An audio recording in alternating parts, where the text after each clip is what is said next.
Querido Rodolfo Ostoloaza, subdirector de Estudios Económicos de Citibanamex. Rodolfo, ¿cómo estás? Muy bien, gracias, David. Un placer saludarte a ti y al auditorio. Oye, a ver, ya fue la Junta de Gobierno de Banco de México, entonces hacer estimaciones es más riesgoso porque ya es sobre un hecho que se conoceremos el dato mañana a la 1 de la tarde. Pero ¿cuál es la visión que tienen ustedes en Banamex? ¿Cuál es tu visión sobre cómo va a quedar? Mira, nosotros, y me parece que el mercado en general, seguimos esperando que la tasa se quede sin cambios, sobre todo porque la Junta ha enfatizado que va a mantener la tasa por un periodo prolongado, lo que sea que eso signifique, y también han mencionado que es muy prematuro hablar de recortes en la tasa. Nosotros en Citibanamex no esperamos tampoco grandes cambios en el tono del comunicado, y seguimos pensando que el primer recorte, si se da este año, sería de 25 puntos bases en diciembre. Relacionado con esto, pues hoy tuvimos, y también la Junta de Gobierno tuvo el dato de inflación, muy en línea con las expectativas, que siguen una trayectoria descendente, donde a mí, en lo personal, me sorprende que la inflación no subyacente sigue en terreno negativo, y la terquedad, la rigidez, la necedad de la inflación de servicios, que se redujo un punto base, me parece que sí es un tema que tenemos que seguir mirando, analizando, porque por ahí podría venir alguna sorpresa no deseada para que la tasa se quede un poquito más en niveles elevados. Es que yo lo que diría es que ya la decisión en sí misma de los bancos centrales, y corrígeme si me equivoco, ya no es tan importante. Ya el mercado las descontó. Normalmente las descuenta y son pocas las sorpresas. Lo importante es tanto el comunicado como las declaraciones que hacen Jerome Powell o Victoria Rodríguez, en su caso, ¿no? Totalmente. Ambos son la cabeza de los bancos centrales de Estados Unidos, de México, y en el caso de México, es su responsabilidad ser el vocero de la institución, ¿no? En el caso de la gobernadora Victoria lo ha hecho muy bien, ha mantenido un tono muy institucional, muy en línea con lo que se espera del Banco de México, y eso, bien o mal, calma a los mercados. Hoy Yo también, no por podría ejemplo, estar más de acuerdo contigo, ¿eh? muchas Y si gracias, lees mi David. columna de mañana, vas a ver que estábamos de acuerdo desde antes, porque ya está Perfecto. escrita. Perfecto. Pero además me parece muy interesante que con el dato de inflación hoy, mientras que en Wall Street los índices cayeron, aquí el índice de precios y cotizaciones subió un poquito.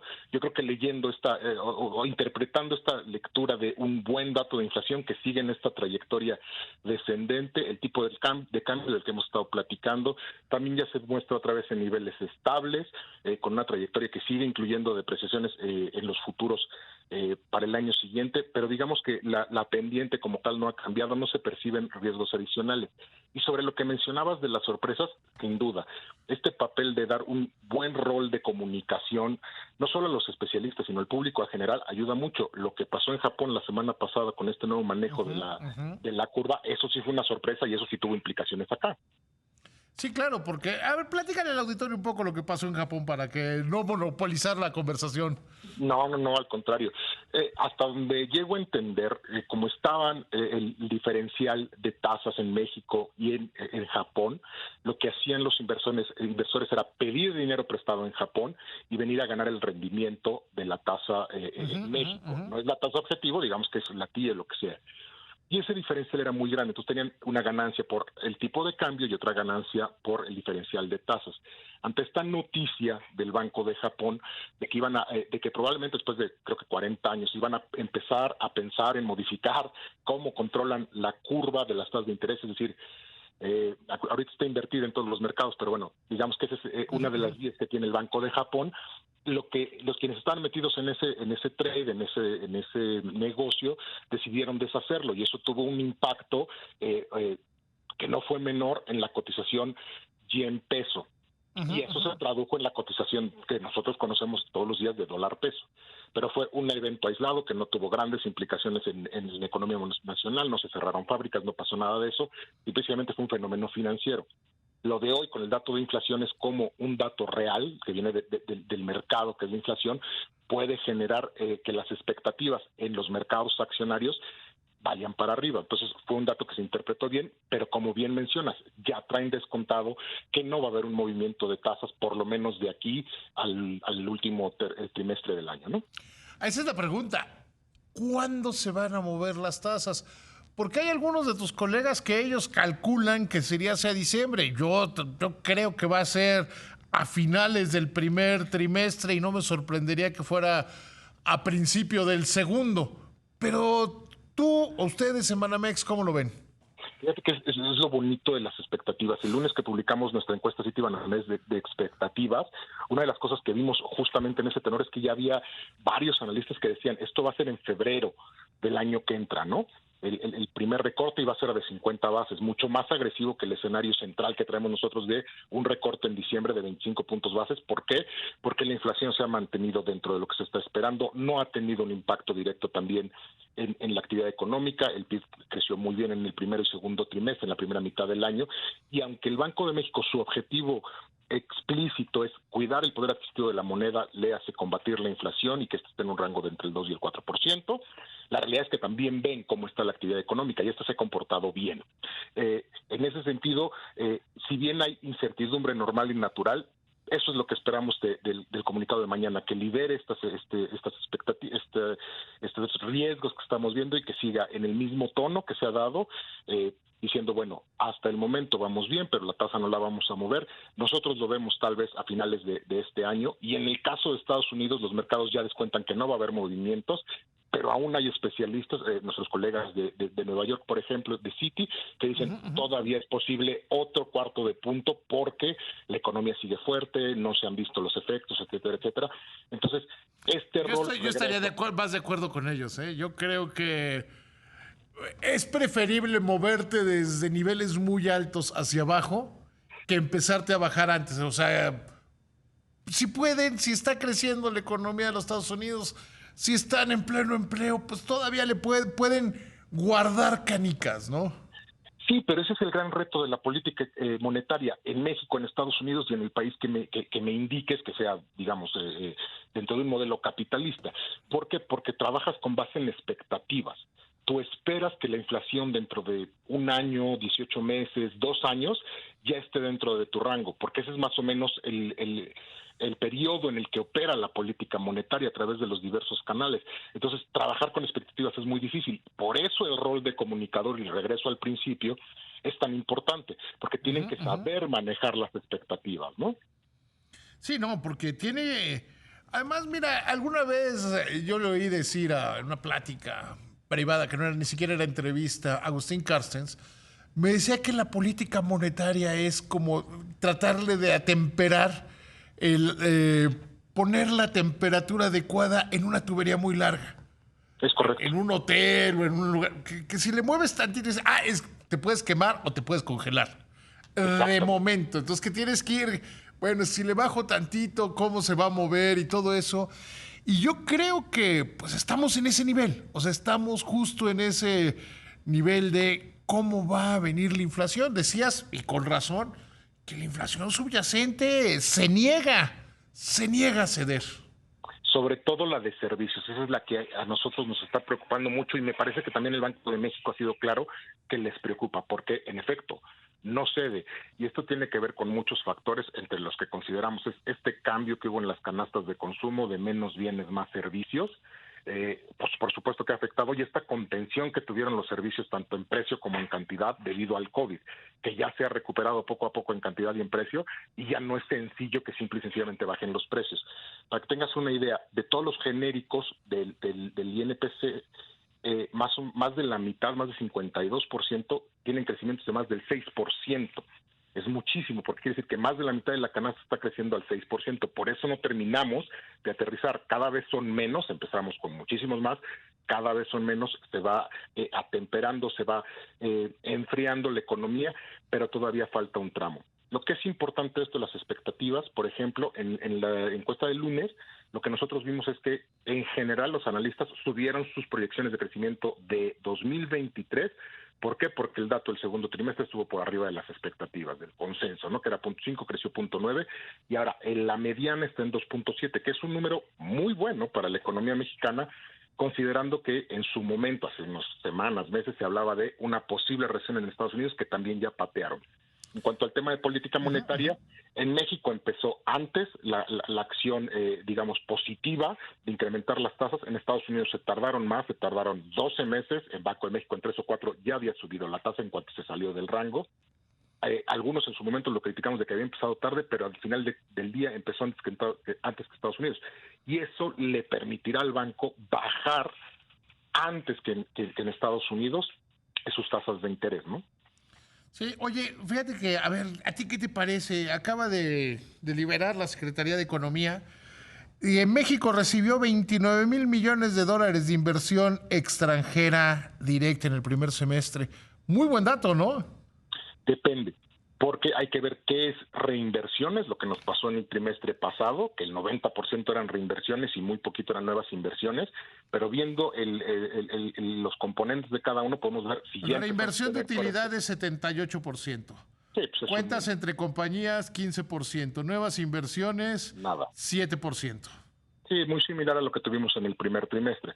Quiere decir que todavía por esa vía de la inversión extranjera directa no estamos teniendo evidencia clara del nearshoring. No es un mal número, por supuesto que no. ¿Qué significa esta reinversión de utilidades? Las empresas multinacionales están generando dinero aquí, lo están dejando aquí en México, lo están reinvirtiendo en máquina, capacitación, etcétera, porque creen en el proyecto que tienen aquí y eso nos genera mayor empleo, mayor producto. Eso está bien. Sin embargo, lo que estamos buscando en esta, ¿cómo llamarle? Globalization o globalización lento, no sé cómo se llama el proceso en el que estemos ahora después del COVID, es buscar este nearshoring por el nuevo orden geopolítico que tenemos evidencia por otros lados. Por ejemplo, México ya es el primer Oye, socio me comercial tengo de que ir a Estados un Unidos. corte. ¿Te puedes quedar tantito, Rodolfo? Con todo el gusto, David. Director de Estudios Económicos de Citibanamex. Oye, Rodolfo, entonces decías, esta redefinición, porque yo creo que todavía no hay una manera adecuada de llamarlo, de la geopolítica o los geonegocios, ¿dónde está? Te puedo decir que es posglobalización, ¿no? Eso es una realidad. Claro. Y el nuevo orden geopolítico nos está diciendo que hay diferencias políticas que se están traduciendo en condiciones económicas entre China, Estados Unidos y Rusia, ¿no? Entonces, lo que nosotros estamos viendo como evidencia de este fenómeno de relocalización, en particular de nearshoring, es decir, que las empresas norteamericanas estén más cerca, que ya no estén en China, que se vengan para México. Este dato de inversión extranjera directa que comentábamos hace un segundo, sí no es lo que esperaríamos o lo que nos gustaría ver. Quisiéramos que fuera más rápido y más monto, pero bueno, tampoco es como que esos capitales lleguen en cuanto más por escuchar la palabra relocalización, nearshoring, ¿no? Hay que generar las condiciones para que sucedan, uno. Número dos, lo que sí sabemos es que en las ciudades del norte del país, sobre todo, no hay vacantes para naves industriales. En algunas es cero, en algunos está abajo del 5%, o sea, no es fácil poner el día de hoy un local, una fábrica dentro de una zona industrial. Y número dos, somos el socio comercial número 1 de Estados Unidos, le hemos ganado ya el terreno a China, que no pasaba eso desde que entró al GATT, desde 2003, y lo que tenemos ahora es que en aquellas áreas en las que somos competitivos tenemos que empezar a impulsarlas para que este fenómeno empiece a permear más y más y más y más, ¿no? Sí, porque yo creo que dices bien, estamos logrando que se queden los que están. Exacto. Y que se sientan cómodos los que ya estaban. Tiene que Pero ver es con necesario traer a más. O sea, es necesario traer a más. Claro, pero tiene que ver con la estabilidad, no solo económica, sino también política, ¿no? Y eso es una buena señal que digan, bueno, aquí estamos, seguimos generando al final del día para México porque les ha funcionado, esa es la realidad, ¿no? Y poco a poco se irán viendo más y más empresas, sobre todo ya hay algunos indicios de que Nuevo León está siendo muy favorecido. Tesla es lo más sonado, pero los proveedores de Tesla que ya también dijeron, bueno, vamos a Nuevo León. Yo digo que lo de Tesla es como un centro comercial que se pone una muy buena tienda ancla. No es necesariamente la más grande de las inversiones, pero es una muy buena tienda ancla. Sí. Que está generando que dicen, si va Tesla, pues, ¿por qué no allá? O sea, esa es la manera de verlo, ¿no? Total y absolutamente, porque además los empleos, siendo una empresa tan automatizada, los empleos van a ser muy bien pagados, pero digamos bastante limitados. Pero los proveedores taller 1, 2, 3 van a necesitar otro tipo de características y me parece que en eso se están enfocando en la política de atracción de inversión en el estado de Nuevo León. y creo que esa debe de ser la tónica en general, ¿no? En qué somos competitivos como Estado, como región, como municipio, como país, y que vengan las inversiones. Ya sabemos que hacemos coches muy bien, el 17% de nuestra producción manufacturera son autos, la gran mayoría son de exportación. Bueno, enfoquémonos a eso. Ya sabemos también que somos muy buenos para la parte que antes se le llamaba maquila, para el armado en la frontera. Enfoquémonos a eso, ¿no? Y busquemos la forma de que esta relocalización permita un mayor incentivo para el producto. Nosotros tenemos pensado que puede ser hasta de 1.3 puntos porcentuales en el largo plazo, simple y sencillamente midiendo de qué tamaño es el TEMEC, cuánto podemos ganar de exportaciones, que son como 50 billones de dólares, y con eso que ganemos ya traemos un impulso en el PIB que puede ser muy duradero, ¿no? Pero para eso tenemos que resolver temas como el suministro energético. Corrígeme si me equivoco, el tercer estado que más está viendo beneficiado de la relocalización es Yucatán. Y la península ya está teniendo problemas serios de suministro eléctrico. Es correcto, sí. Insisto, la evidencia en cuanto al nearshoring no podemos saber a ciencia cierta si es nearshoring, pero sí, lo que se sabe es que el estado de Yucatán está teniendo mucha inversión en ese sentido. Y sí, no solo Yucatán, otros estados también se han visto impedidos por esta infraestructura necesaria, no solamente de electricidad, que después de lo que pasó en febrero-marzo del 21, que tuvimos un problema con el Henry Hub y que no pasaba el gas y todo esto, la generación de electricidad, como se mide en las fuentes nacionales, se redujo en un buen monto, y lo que tenemos ahora es que invertirle a eso, invertir a caminos, en puertos, seguridad, servicios, porque hasta el turismo se ve beneficiado con esto, porque los directivos tienen que venir, etcétera. Entonces, es una derrama económica total, pero sí necesitamos brindar las condiciones necesarias en infraestructura y seguridad, me parece. Rodolfo, un placer platicar contigo. Te mando un abrazo, que te vaya muy bien. El placer es mío, gracias, David. Y siempre que hablo con ustedes de Banamex, no dejen de hacer sus encuestas jamás. Te prometo que nos seguiremos así dentro de 15 días. Perfecto, que te vaya muy bien. David, bye.